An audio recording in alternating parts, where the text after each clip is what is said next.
ನಮಸ್ಕಾರ ಸ್ನೇಹಿತರೆ, ಇತ್ತೀಚೆಗೆ DRDO ಸುದ್ದಿ ಒಳಗದ. ಯಾಕೆ ಸುದ್ದಿ ಒಳಗದಂದ್ರೆ ಇದು ತನ್ನ 67ನೇ ಸಂಸ್ಥಾಪನಾ ದಿನಾಚರಣೆಯನ್ನು ಮಾಡಿಕೊಂಡದ್ರಿ. DRDO ಇದರ ವಿಸ್ತೃತ ರೂಪ ಏನಂದ್ರೆ defence research and development organisation.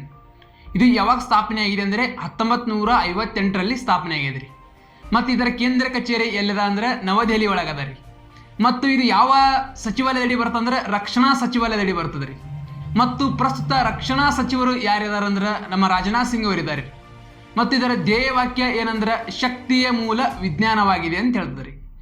ಮತ್ತು ಇದರ ಒಟ್ಟು ಸಾಧನೆ ಏನಂದ್ರೆ ಇಷ್ಟು ದಿವಸಗಳು ಮಾಡಿರ್ತಕ್ಕಂಥ ಇದರಲ್ಲಿ ಪ್ರಮುಖ ಸಾಧನೆಗಳು ಯಾವ್ಯಾವ ಅಂದ್ರೆ ಅಗ್ನಿ ಮತ್ತು ಪೃಥ್ವಿಯತ್ತ ಕ್ಷಿಪಣಿಗಳನ್ನು ಅಭಿವೃದ್ಧಿಪಡಿಸಿದೆ, ಮತ್ತು ಭಾರತದ ಮೊಟ್ಟ ಮೊದಲ ಸ್ವದೇಶೀಯ ಯುದ್ಧ ವಿಮಾನ ಆದಂಥ ಲಘು ಯುದ್ಧ ವಿಮಾನ ತೇಜಸ್ಸನ್ನು ಅಭಿವೃದ್ಧಿಪಡಿಸಿದೆ, ಮತ್ತು ಭಾರತದ ಮೊಟ್ಟ ಮೊದಲ ಜಲಾಂತರಗಾಮಿ ಪರಮಾಣು ಜಲಾಂತರಗಾಮಿ INS ಅರಿಹಂತನ್ನು ಅಭಿವೃದ್ಧಿಪಡಿಸಿದೆ.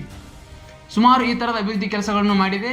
ಇದೇ ಥರದ ಹೆಚ್ಚಿನ ಮಾಹಿತಿಯಾಗಿ ನಮ್ಮ ಪೇಜನ್ನು ಫಾಲೋ ಮಾಡಿ. Thank you.